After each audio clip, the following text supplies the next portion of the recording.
World-class lessons from the real estate industry's top 1%, empowering agents to think bigger and do more to create life by design. Get access to exclusive interviews with top producing real estate professionals. Listen in as we talk about their journey into business, best practices, and lessons learned.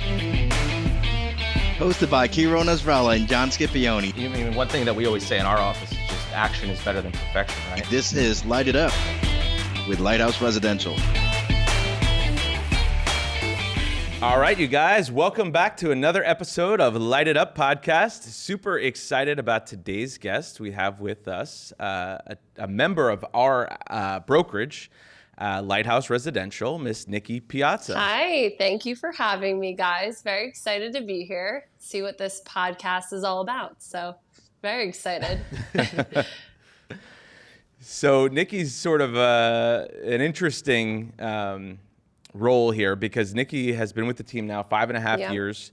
And the first 4 years she was with us, she was in more of an administrative, supportive role, transaction coordinator, listing manager, any sort of, support staff position, you name it, she's done it. But what we wanted to focus on today was the last 1.5 years that you've been with the team. You've been a full-time licensed agent, right? Primarily working on the buy side, most recently getting a little bit more on the listing side.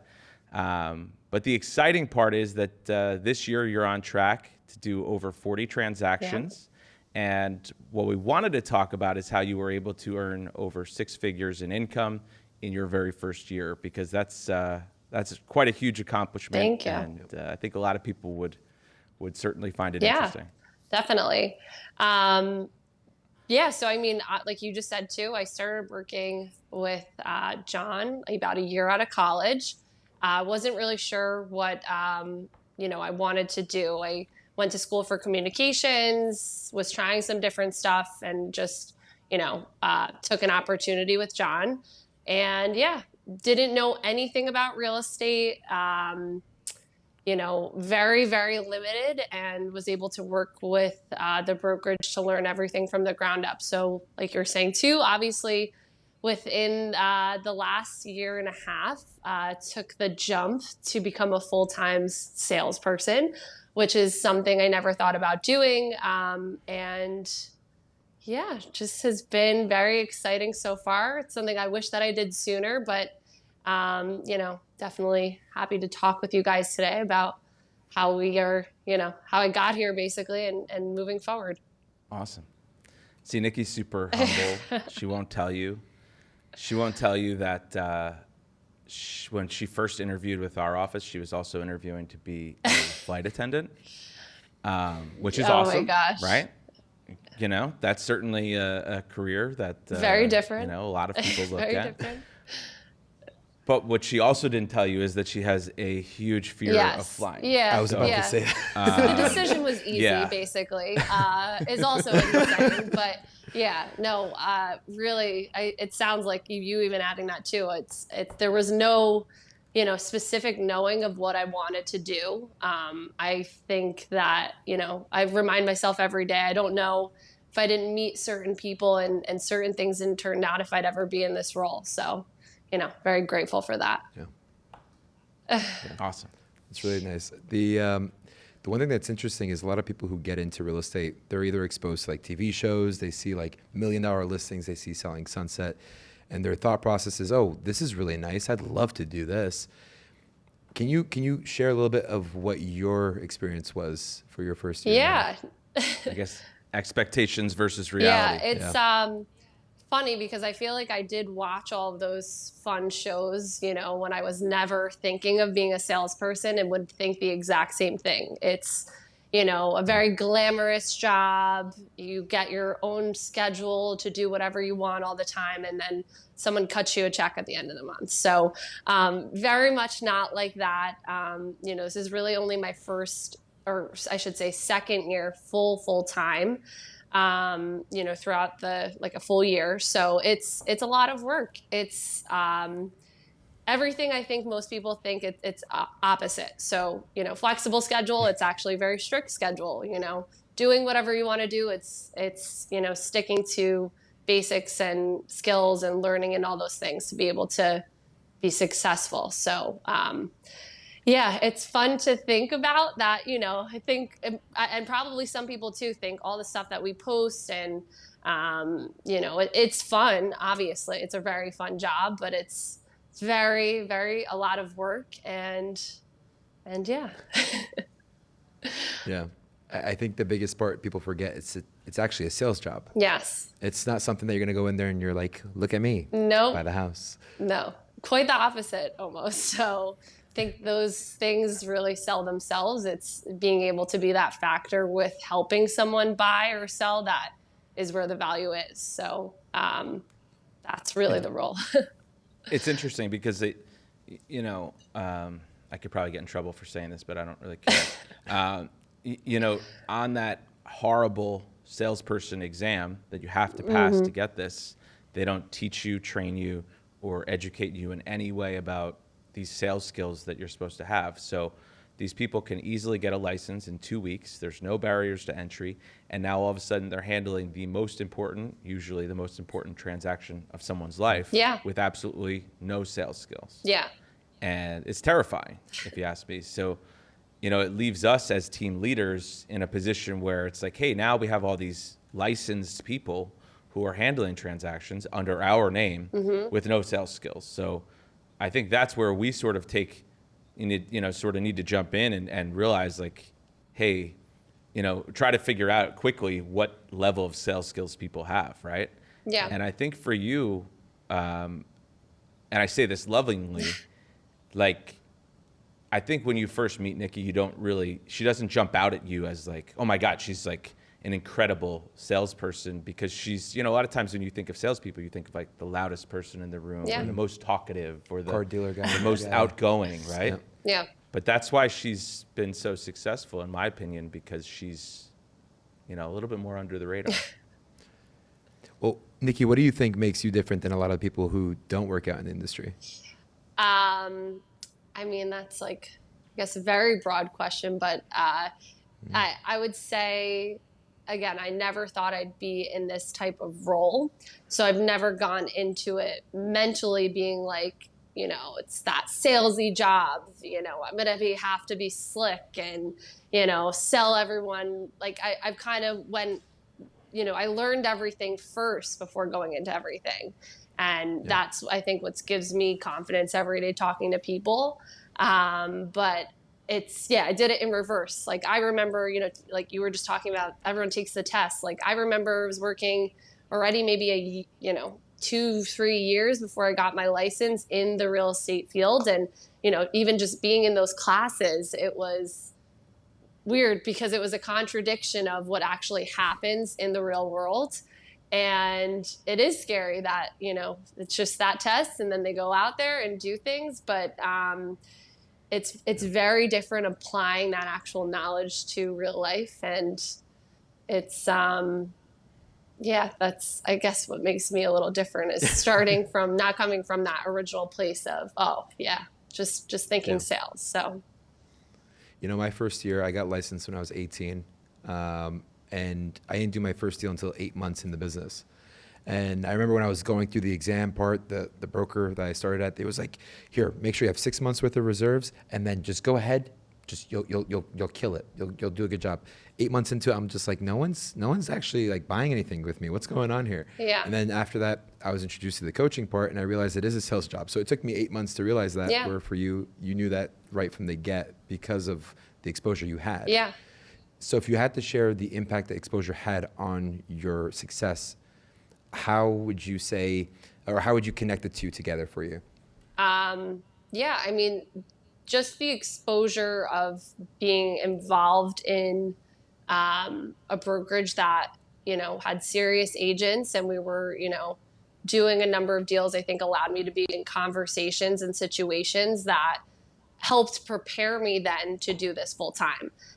But I think, again, going back to it, there's no preparing. As much as I thought I would be prepared to go full time and save and maybe try to line anything up, like this job is very unpredictable. We talk about, obviously, on our team and in our office, just creating a a job to make it predictable by doing activities, but it's still, I had preparation and it was still really hard. So I always think people that are going to be real estate salespeople are a little bit crazy, because it's a really big thing. It's whatever you do now obviously is going to, you're not going to see the results for the next 3 to 6 months. And those are for skilled people. So doing that without those skills is, it's going to take time. Yeah. Yeah. Yeah. It's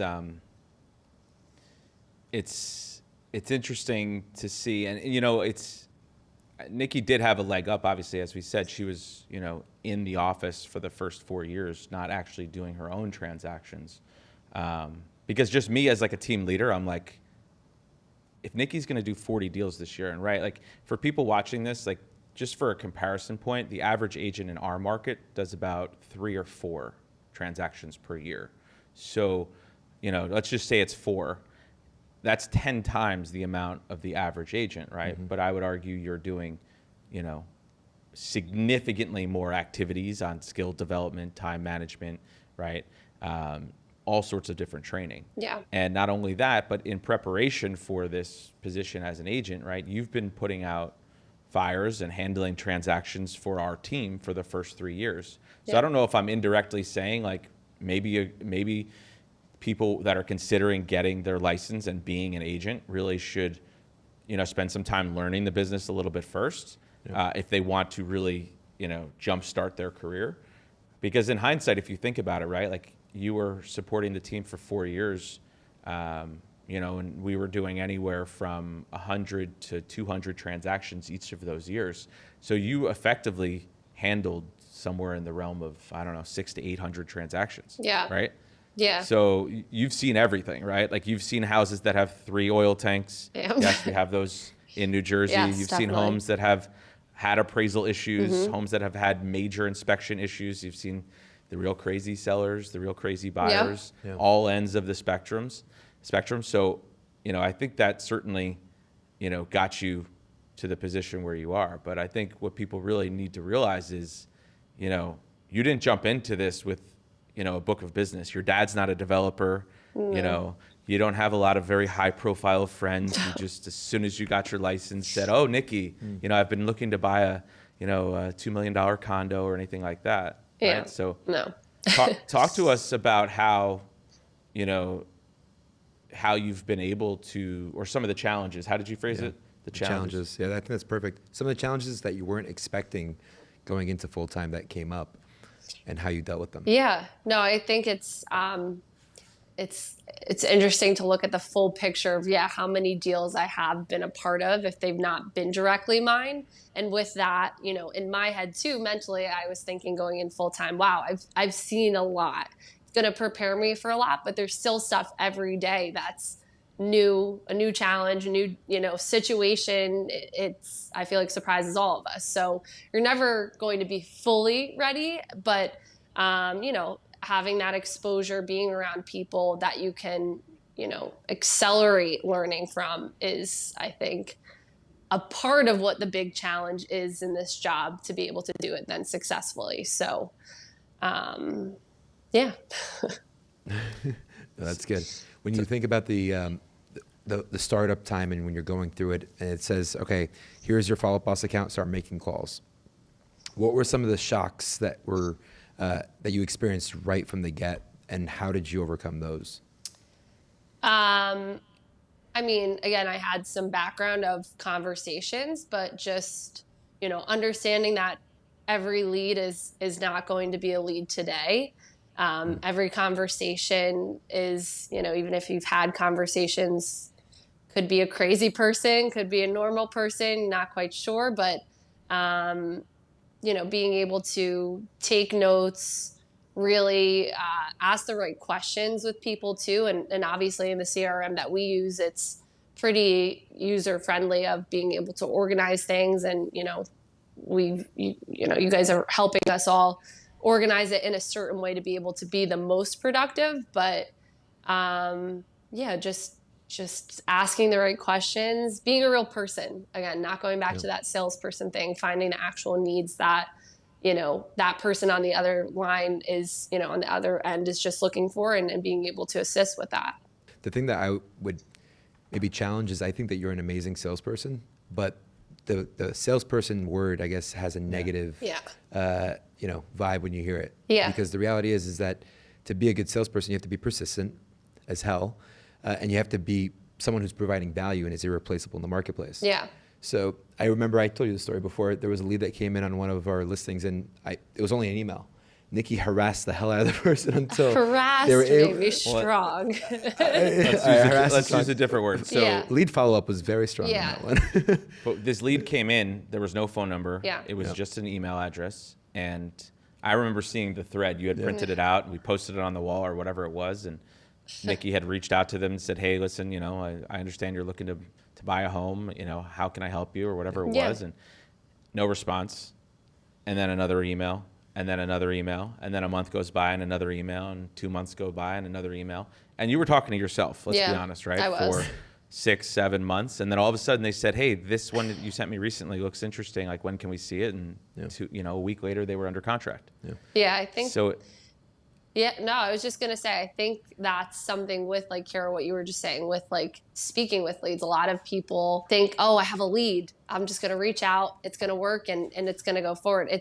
It's definitely not that. Even, and that buyer was a great buyer. I remember the whole deal. Like it was, they were, you'd think that if they were ignoring me for so long, maybe they were rude or whatever it is. It just wasn't the right timing. So if I would have forgotten about that person and moved on to the next and moved on to the next, I would have lost that. So, being in front of people with, those leads and following up as much as possible so that when it is the right time, they're the first person you think of.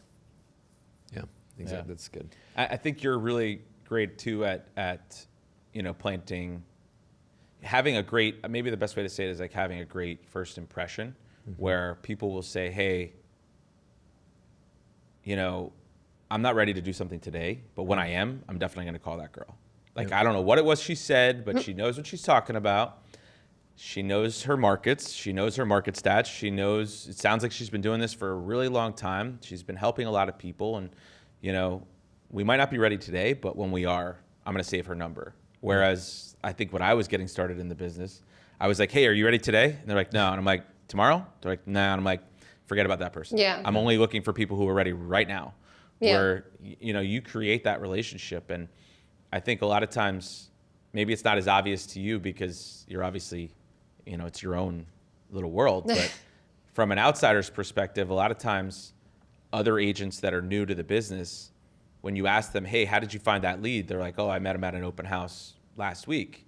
Or, hey, it came across, they called into the office today. These are like recent activities. Yeah.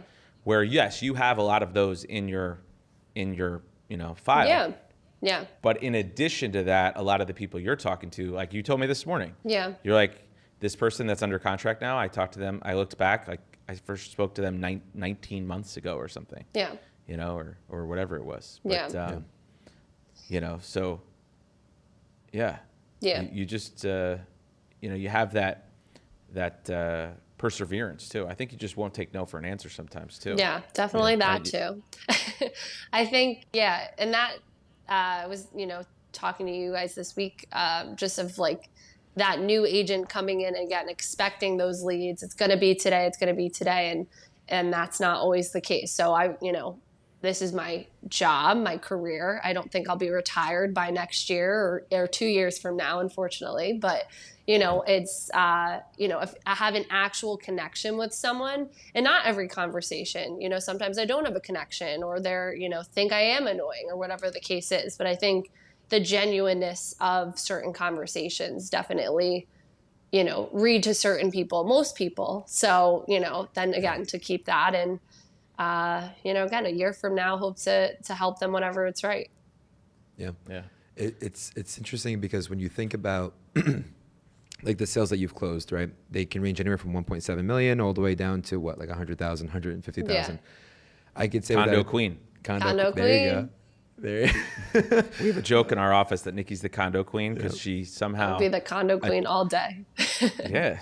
Who cares? I Yeah. said that my entire life, right? I don't care what the price point is, which Yeah. probably has hurt me at times. Yeah. But if the fair market value is 500,000 and the seller will list it at 499, I will work that lead all day long. Yeah. Because they're motivated. Yeah. Right?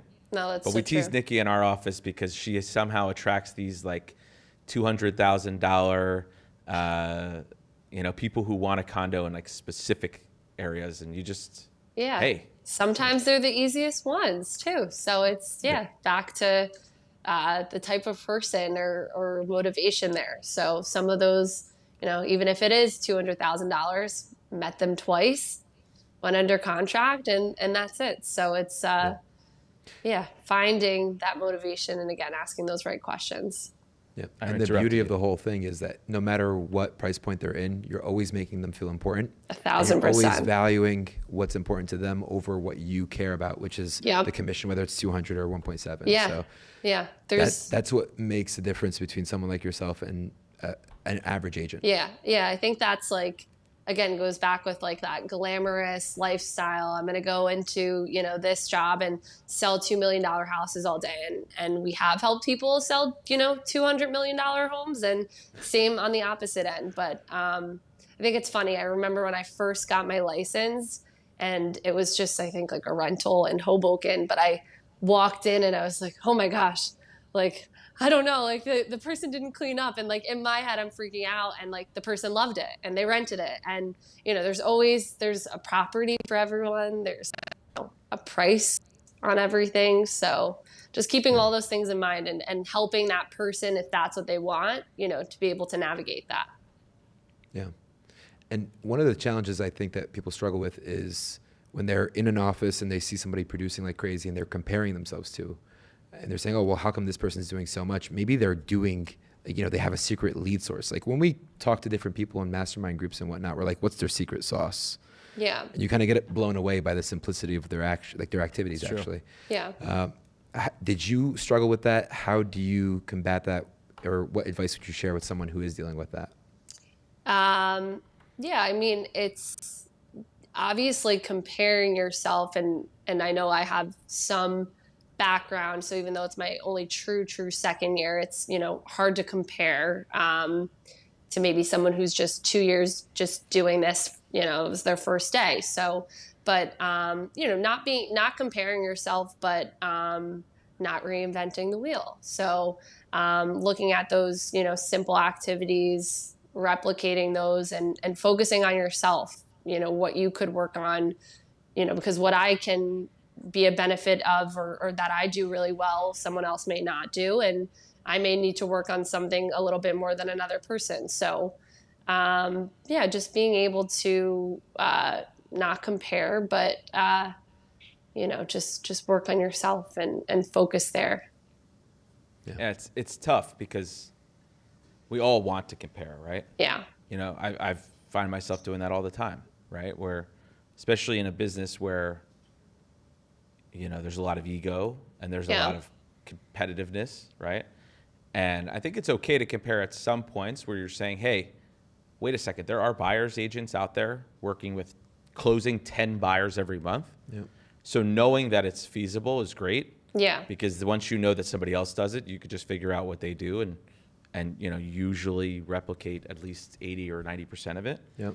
So I think it's okay to help you sort of set targets and know that it's possible. Mm-hmm. But then you also have to sort of say, all right, well, I have a different scenario and I have different skills and I have different challenges in my market, and it's not exactly apples to apples. Yeah. But I think some sort of comparison, knowing that it's feasible, is incredible. And I remember seeing the light go off, like literally I feel like I could see the light go off in your head where you were like, what's the most amount of closings you've had in 1 month? I think like 6. 6, right? Yeah. And people watching this are like, wait a second, 6? I did 6 deals in my first year. Yep. Right? Yeah. But once you do 6 deals in 1 month, you're like, okay, well, that's feasible. Yeah. And then you look at it and you're like, shit, I did 6 deals that month, but I took a week vacation. Like that was actually the week I was on vacation, the month I was on vacation. Yep. Yeah. So now all of a sudden you're like, if I hadn't gone on vacation, could I have done 8? Right? And your mind goes to a crazy place, and you start doing you reverse engineer it, and you go eight deals a month. I mean, that generally would be, a crazy month. So then you start playing a game with yourself, and you're saying, all right, well, my minimum standard now is going to be 5 at least, right? Yeah. And it's incredible. I mean, I always joke, I hate the word blessed because everybody says I'm blessed, I'm blessed, I'm blessed. But like, we are truly blessed to be in a business where you can say, all right, these are the things I want, whether they're material things or, income things, or goals. And then you can back into it, right? I mean, it's pretty easy. I mean, if you say you want to make $1 million, that's $83,000 a month. A lot of times, let's say your average commission check is $10,000. You need to find a way to get 8 checks a month. Yeah. Right. So you can reverse engineer it, and that's the beauty of like a commission-based business. Yeah. So. I think what's great with what you said is it all revolves around mindset. Yeah. Which is something that you have, Nikki. Can you share the mindset and how it impacts an agent in the business? Yeah, no, for sure. It's, it's huge because obviously, like we were talking about earlier, a lot of what we're doing today is not going to be, I'm not going to see that outcome 3 months from now, 6 months from now. So, being able to stay positive and be around other people that push you, hold you accountable, and think the same way. I mean, I still, have a close group of girlfriends that I've known since I was, 5 or 6 years old. I'm very close with my family. But obviously our team, the people that we see each other every single day. So just surrounding yourself with other people that encourage that, because again, our jobs, like you guys are saying, are not the normal type of jobs, even a normal sales type job. Real estate's its own beast and things. So, just being able to be around people that, if they're, not able to be or have the type of, I don't even want to say opportunities, but with that job to be supportive of you doing that. I think some people probably, even my parents probably briefly for a time thought I was like crazy to just go do like, a commission-based position. But I think always being surrounded by positive people that were actually, doing business, because I know every agent in every office is not always actually doing these activities and doing business, but to be around people to give me the confidence to do that full time. So just staying positive, pushing through, not listening to, small talk on the side from other people and moving forward. Yeah, that's actually pretty solid. I think the support system is one of the most important things that support your mindset. Yeah. I actually never asked you this, and I'm very curious to hear your answer too. I feel like there's 3 stages that your support system, your family and friends go through. You first get your license and they're like, oh, that's nice. And then 2 months into it, they don't see you anymore. They're like, you know what? I don't think this is really it for you. It seems like you're just working and you're not happy. And then after that, when they see the results, they're just like, okay, do your thing. Like, we'll stay away. And I think that middle patch is the hardest part. And my family was just like, you're crazy for doing what you're doing. Man, go to be doctor or lawyer. I'm very curious to hear what your parents said. What they said when I first got my... You left a corporate job in I think New York. They were very supportive, but I also think in the back of their mind, they're like, what the hell is wrong with you? You just finished 4 years of college and a master's degree, which, they paid for 75% of that undergraduate degree. And they're like, now you've taken this position that you didn't need to go to college or, even finish high school for. And they thought I was absolutely nuts. But I don't know. I was a different story. I did it for so long part-time that I was actually saying I'm hindering my, I was hindering myself because there was only so much I could do after I left my full-time job. Yeah. So I actually needed to set aside more time during the day because I knew I could make more of it. So, but I think my parents never actually said you're nuts, but I think they thought deep down, they're like, this is a crazy risk and he shouldn't take it, but yeah. And Nikki, prove them wrong. Yeah. There you go. And Nikki, for you, was it different because you were with John for, 2-3 years before that? So they were like, you have a mentor, you're good hands, you're going to be groomed, or was there some pushback on 100% commission for that kind of trend?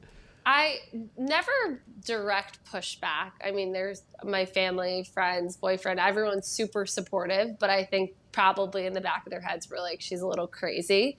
But yeah, the mentorship, getting into, or we're working obviously with John and then eventually you, Karo, too, of there was no, honestly, I had full confidence I was only going to succeed. I didn't see, obviously there's struggles and there's work that's put in every single day. But I think them knowing that, I had the mentorship and was in an atmosphere that I could only succeed was probably a lot easier for them to accept versus going rogue and just, doing it on my own. So, yeah. I think also too, what we haven't necessarily come out and said here is that, I don't want people to see this and have a misconception that like, of the structure, right? Like, so, most agents, right, just sort of go to and from the office as they please, or sometimes just go there to print or pick up a check or whatever it is. Like, I think when I first started, the agents in my office would get to the office at 10. They'd go hang around the coffee, and I was like, all right, what's up? We're hanging out. They're going to give out leads at the coffee. And after that, we'd go out to lunch, and then we'd come back, and I'm just like, so what do we do now? Yeah.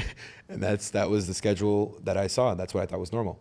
Well, what's interesting is people get into this business because they want to have freedom and flexibility, and they don't want a boss, and they want to be able to make their own schedule. But then when they make their own schedule, they don't make any money, right? Yeah. Because they are not actually working, right? And I hate to sound old school, but like, I think that's what differentiates you too, Nick, is that like, you have that structure, you have that desire to go into the office. And a lot of people think it's old school, and like we live in this world of like virtual offices, and all that's great. And sometimes when I work from home, I get a little bit more done. But I will tell you, by going into the office, I learn that much more because I'm absorbing what's going on. Particularly in our office. Yeah. Some offices I think could be a distraction, but in our office, we're training. We have certain blocks set aside for training and prospecting and skill development, right? Yeah. And I think that's where you've certainly excelled. So. Yeah. Sorry, go ahead. No, I was just gonna say that I think going into this full time, obviously too, I think was just again a setup for success. It's I'm the type of person, even, to work out, I need to schedule a class. Like I can't just go to the gym. It's a little OCD with like scheduling of certain things, but like, I don't even, trust myself sometimes that I'll get there to the gym or to the, it's just being held accountable with other people that share the same beliefs, want to work hard, want the same goals at the end of the day is, huge. So, and this job is it can be so constant, there could be no way to turn it off at times because there's so many opportunities like everywhere, that to have that structure mentally, I think is another thing that keeps you, like all of us, strong. I don't get out of my car sometimes until I've joked with you guys all the time. I will not get out of my car when I get to my apartment unless I finish something, because mentally when I get into my apartment, I want to be in that present moment, spending time with family, friends, and relaxing for those few hours. So yeah. Well, if you saw the car Nikki just bought, you wouldn't want to get out of it. You wouldn't want to get out of it either. Yeah, agreed. Yes. I think that's important too. It's I think it's just you gave the analogy of going to the gym, and it's important. Like if I said, hey, I'm just the kind of person where it's like I need that accountability, right? I need somebody there waiting for me, and if I want to excel whatever I'm doing very quickly, right, and speed up the process, whether I'm trying to learn golf or I'm trying to lose weight, I'm not going to the gym by myself, right? I either need to make him meet me there, although he's not as helpful as like a trainer who's got his foot in my ass, right? It's if I'm going to do something, I'm going to do it to the highest degree and really just try to speed up that process. So absolutely. And I know a lot of the viewers listening to this are going to be like, wow, they're just like talking about Nikki and how awesome she is. And you can see that we hold you to such a high regard. And it's because of the activities that you're committed to doing, and it's the commitment in yourself, right? If we could take a step back real quick and just go through what your day-to-day looks like for the person that's listening to this saying, well, how the hell do I make 6 figures in my first year? Can you break down a formula for those kind of, those people listening to this for that? Yeah. I mean, so our team, being a part of a team of, again, people that you can hold you accountable and can, you can work on those things. But, I mean, getting in the office, we get in the office at 7:30. Not a morning person at all, but get into the office at 7:30. We're working on skills and role playing, between 7:30 and 8. We're meeting together, our team, 8 to 8:30, and then, we're prospecting all in the morning. So 9 to 12, full prospecting. And, we're now at, even recently too, just going through, we're at the half mark of the year. How many more deals do I need to hit to get to my goal? So how many contacts am I focusing on every single morning? And we're, obviously only in the office Monday through Thursday, our exact team. But that's then only 4 of the 7 days that I need to be prospecting, what numbers I need to hit to be able to, again, break down the goal of what I'm trying to do this year. So being strict about that. And again, I think sometimes there's catching up of things from the other night and offers and current buyers that are, have questions, things like that, being super strict about that and being surrounded by people that are also doing that. And then just setting times to meet with buyers after that. So, I'm home by 6 o'clock, that's, I think, fair. But just being super strict with time slots of people that I'm meeting with. And most buyers that are motivated will be getting out to those times. Like we always, we talk about like the doctor's appointments and things like that. Like you're not going to go to your doctor's at 8 o'clock at night. They're not going to have an appointment for you. So just by keeping those strict schedules. And of course, there's things that always come up. There's not going to be opportunities that I turn away. It's only my second full year, but, just keeping strict to that schedule to be able to mentally continue to do this every day. Yeah. So let me get this straight. You're going to sell 40 homes this year, and you're only working really like 6 days a week and trying to be home by like, let's say 6 or 7 p.m. Yeah, that's, I think most days are like that. Yeah. See, I think a lot of people think, oh my gosh, she's going to do 40 deals this year and she must be working 24/7, and she's definitely working Saturdays and Sundays. And I think what people don't realize is when you're in the office and you're there and you're showing up, you're actually working, right? Like a lot of times people are going to the office to escape from family, and they have all these distractions and they're goofing off in the office and going to lunch and going to coffee and all this stuff. And Why'd you point at me for coffee? What's that? Why'd you point at me for coffee? Going to coffee like twice in the morning. Yeah. But you're actually grinding, right? And like it's when you track your numbers, and like it's great to hear you actually say that. You can back into whatever goal you want. Yeah. Right. Just one thing. So when you said that, you meant 4 days, not 6 days, just to correct that. So 4 days you're working in the morning, and then you're getting after that. Yeah. So breaking down of the calls. Yeah. Sorry, I meant like working 6 days, like because you're trying to take off either Saturday or Sunday. Yeah, definitely. Yeah. Yeah. Let's talk about real quick, because you mentioned prospecting in the morning.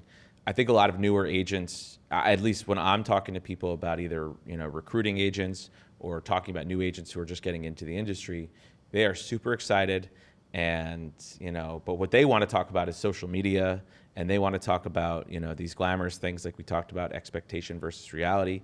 Yeah. And what's exciting to them a lot of times is just showing these fancy houses and all of this stuff. But I think what a lot of them don't realize is the old school initiatives of actually using the phone, right? A lot of people fear the phone. So can you talk about how how you've been able to do a lot of these transactions because of, outbound calls? Yeah, no, definitely. It's I'm obviously on a great team that there are lead sources that I do, get, but it's generating those leads and converting them and calling them. So even, that example we were talking about earlier with only having that email, getting that person's phone number, getting them on the phone to be, able to explain, yep, I'm a real person and I can help you. I can add value. Having real conversations. And not just dialing it just to dial and leave a voicemail. So trying to seek out every day what new opportunity there is, and not being getting in your head before calling them. So there's now lists of people that when we go in the morning, we're planning on calling, and maybe I didn't have a good conversation with that person a couple months ago, but maybe they're in a better mood today. And, the goal is not for me to be annoying, but there was a reason that person reached out. At some point, they were looking to buy or sell, or they were looking for help. So just adding that value again and to keep going forward, because it is, all going back to the numbers, and all of our numbers are different of, what our goal is to call every day. But to know that that's what motivates all of us, to hit that, minus 35 contacts every morning. To hit that 35, I know I'm closer to one more deal getting accepted that week. So putting all those pieces together is exciting. As we're talking about this, I'm like, a sexy title for this would be like 40 closed transactions in my first year, all done by text messages, right? Yeah. But I think that's what people want. That's what agents want. That's what they want to believe.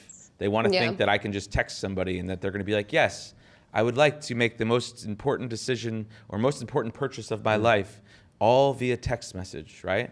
Yes, don't get me wrong. You could get somebody's attention by a text. You could get them to re-engage on a text, but maybe I'm old school, but I think until you get them on the phone, you can't do any sort of business unless it's on the phone or in person, right? Yeah. But all those methods are good to re-engage, email and stuff, because you need to mix up your different initiatives. But I think at the end of the year, if your only prospecting method is text messages and emails, you're going to be, instead of at 40 deals, you're going to be at 7 or 8 deals. If that. Oh, yeah. I think what that revolves around is rejection. And it's like people who are scared of rejection. It's interesting because one of our coaches, I don't even remember who said it, maybe John said it once, that we get paid the big bucks because of the rejection that we face and the hard conversations that we have. Yeah. So it's the ones who are avoiding that rejection are the ones who are sending the texts and the emails.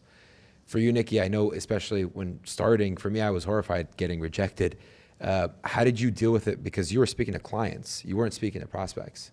So how were you okay with getting rejected more and being okay with getting rejected and not being afraid of it?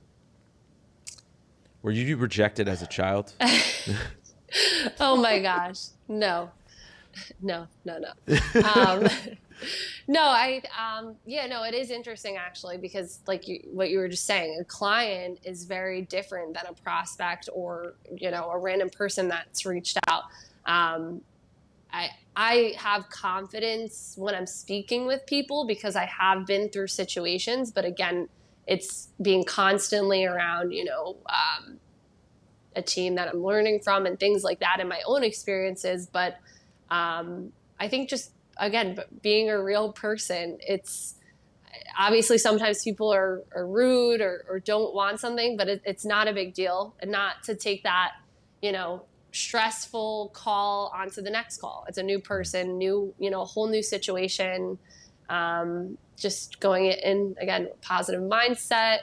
Some people are crazy, some people are not, but it's just continuing, I guess, to push forward.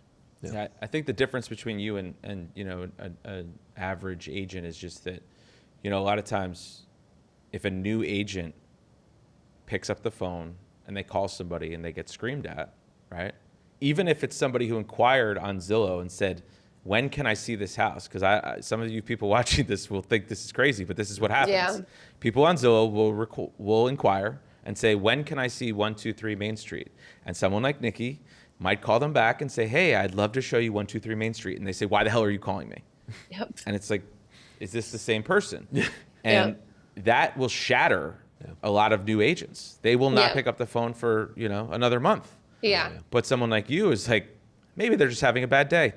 Yeah. I'll call them tomorrow, or I'll call them in 3 hours, right? Yep. And you can sort of shake it. I don't know how what you call that, shaking it off, starting at zero, not letting it hurt you, whatever it is. Yeah, it's like a defense mechanism, because like what we were just talking about earlier, most of what everyone is doing all day, or even when they're at work, is emailing, Slacking, G-chatting, messaging people all day. Like, I feel like people are, sometimes thrown off with the actual call or reaching out, and then they want to defend themselves. You're a salesperson, you're calling them to, sell them something, which is what they wanted, but they don't want to show their cards. So, again, by telling them to, all right, I'll catch you at another time, I'll try you. And it's so fun. That's another thing too. It's, we get so with the ego of, oh my gosh, this person 92 days ago, they yelled at me.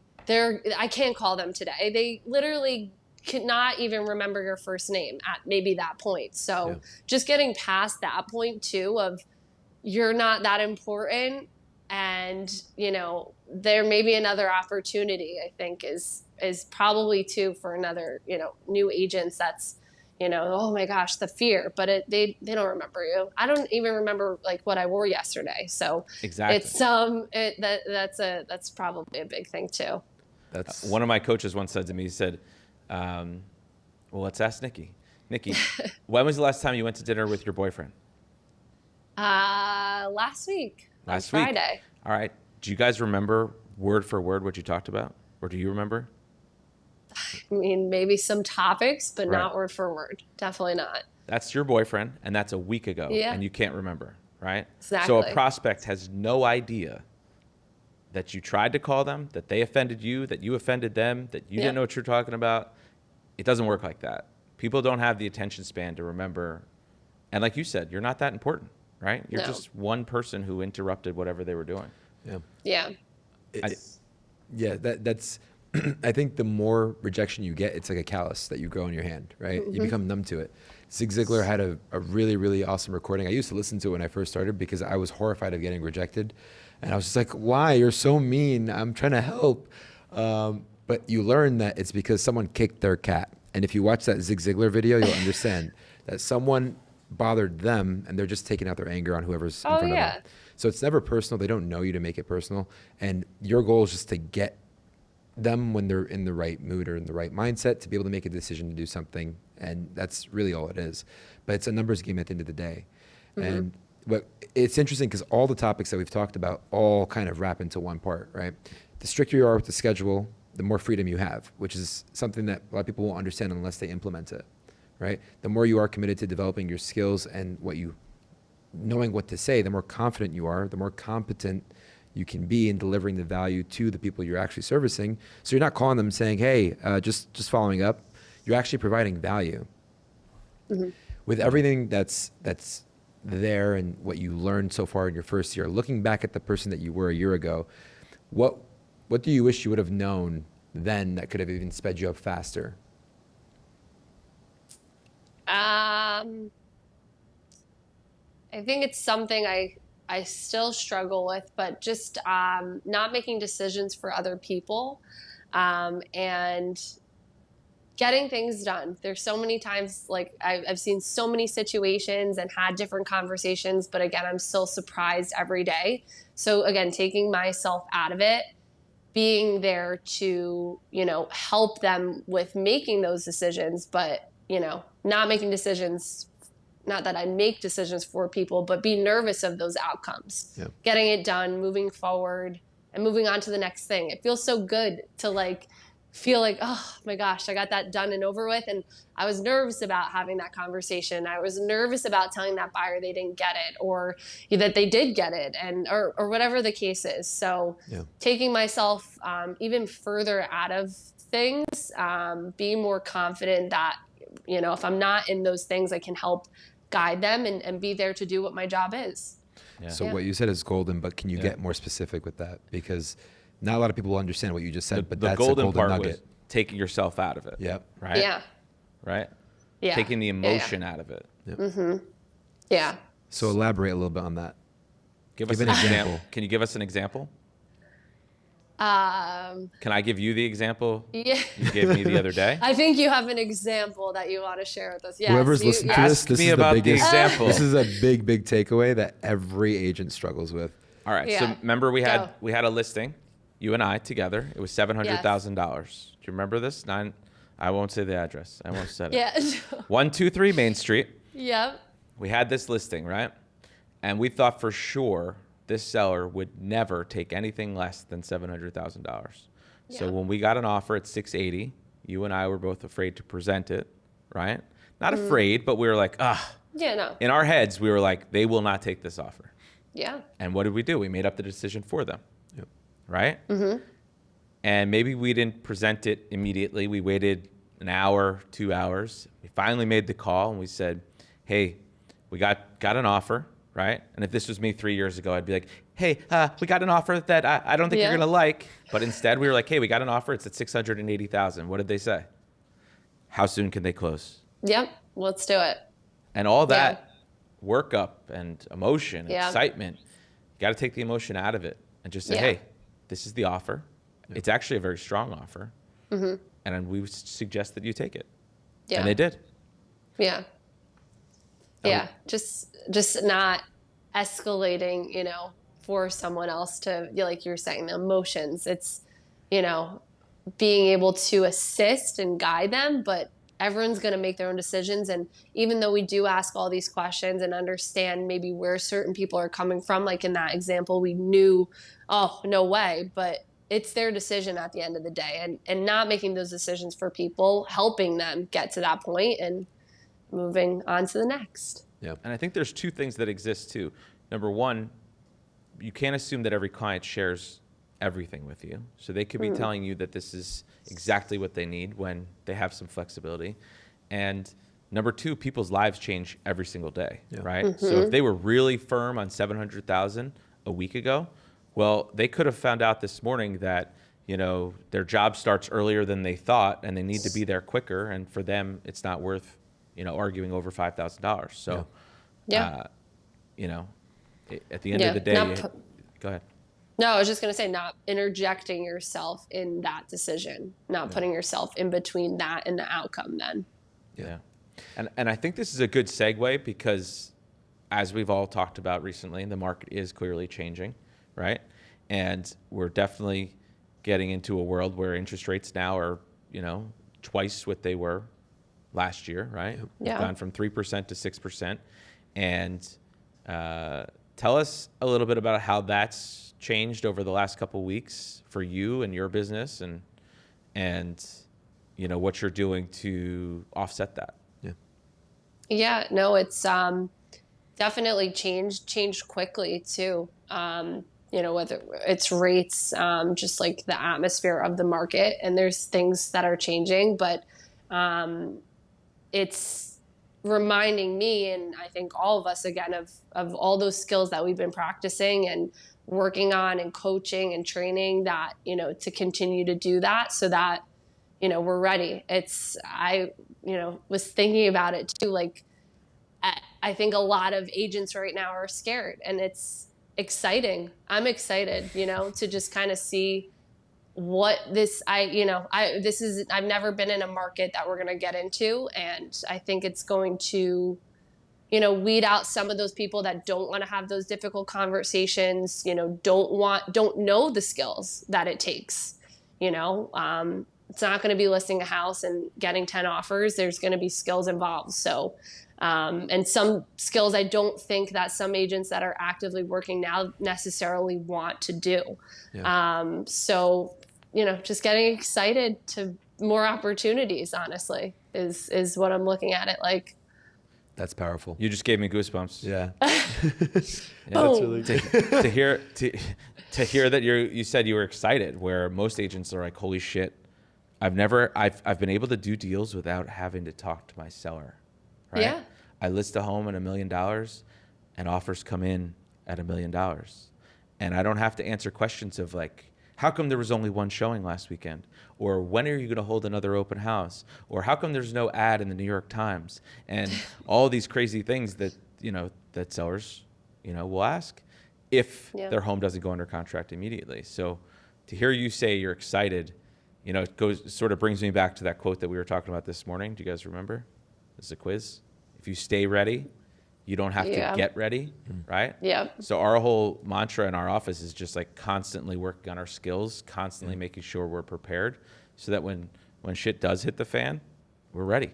Yeah. Yeah. Yeah. Right? It becomes second nature. So. And if you think about it this way, like offers you've been submitting over the last 6 to 9 months, right? How many people are you competing against?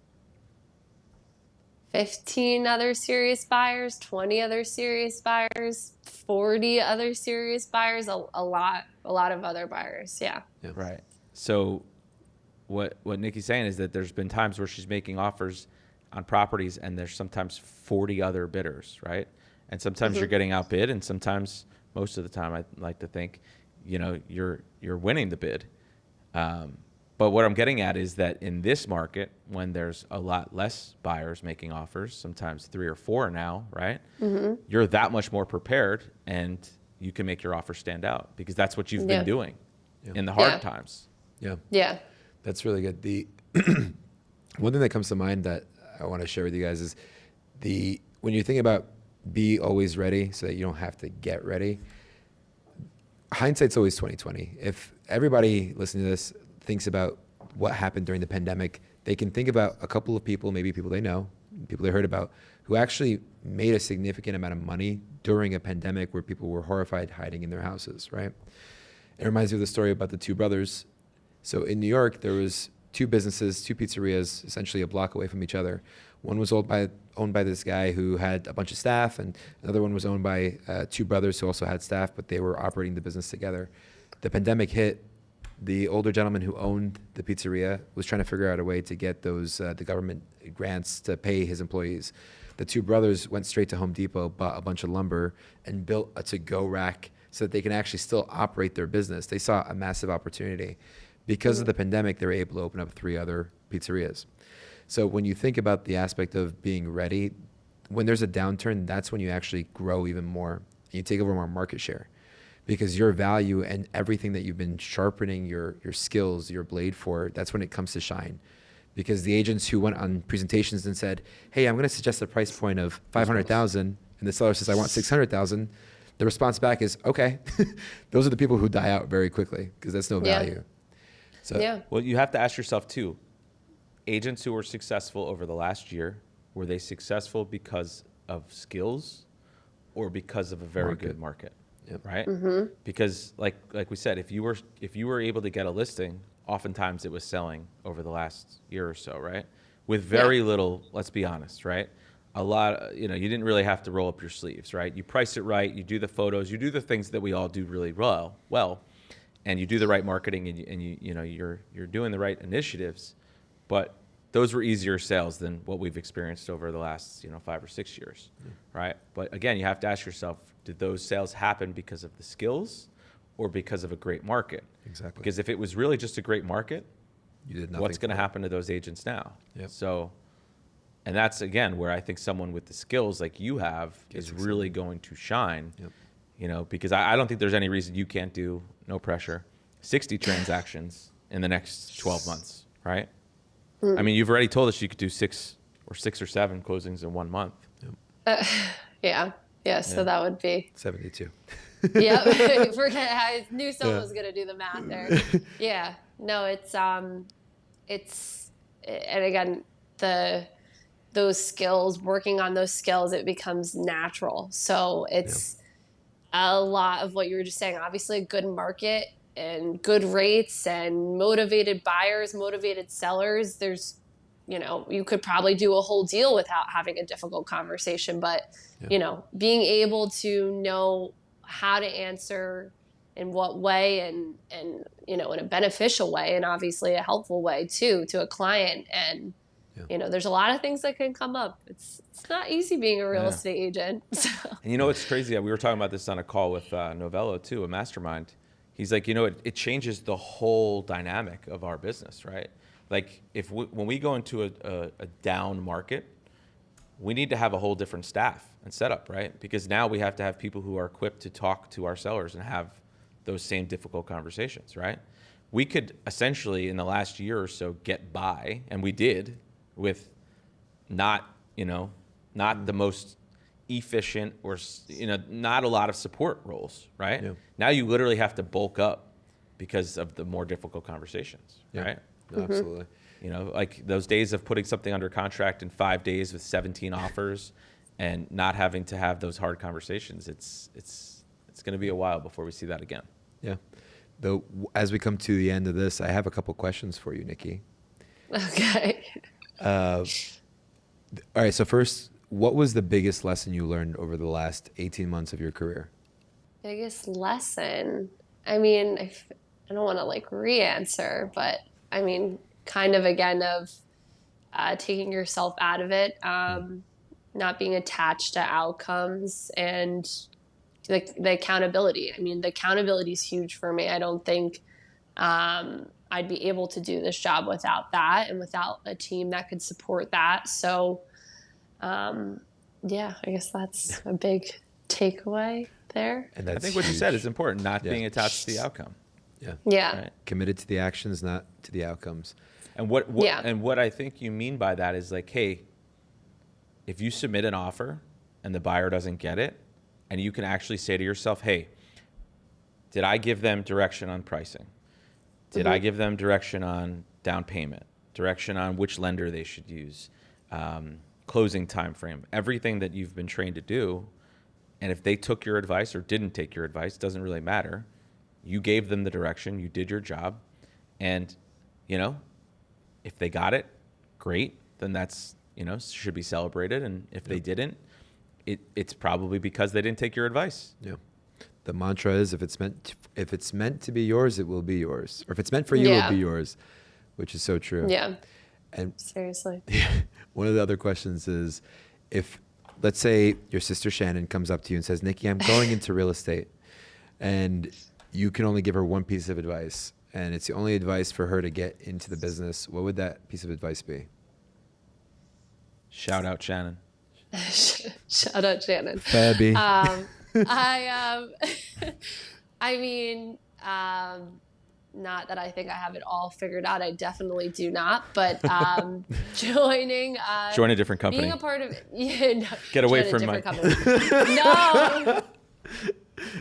Joining a team that you think aligns with the same beliefs and outcomes that you want. I can working with John and working with you, Kiro, too, like it, I can see the outcomes of that, and being able to replicate that, be around that, instead of going into it blind. I really feel like 90% of the agents that are in these classes are getting their license. It's just, we're going to wing it. We're going to do it. And you're kind of doing a disservice to yourself by doing that. Having a plan, it's a job. We do this full time. So to take that seriously and have a plan and then stick to that plan. So that's the advice I give to Shannon. Well said. Awesome. All right. Well, Nikki, we really appreciate you spending all this time with us today. If anybody wanted to reach out to you and just, network with you or mastermind with you, what's the best way for them to reach you? What's the best email? Best email, Nikki, Nikki, at lighthouseresidential.com. Reach out to me. Happy to talk. Awesome. Well, hey, listen, we learn as much from you as you do from us, and we're grateful to have you and see your face every day because it lights us up. So thank you, and you are the best. Thank you. Thank you for having me.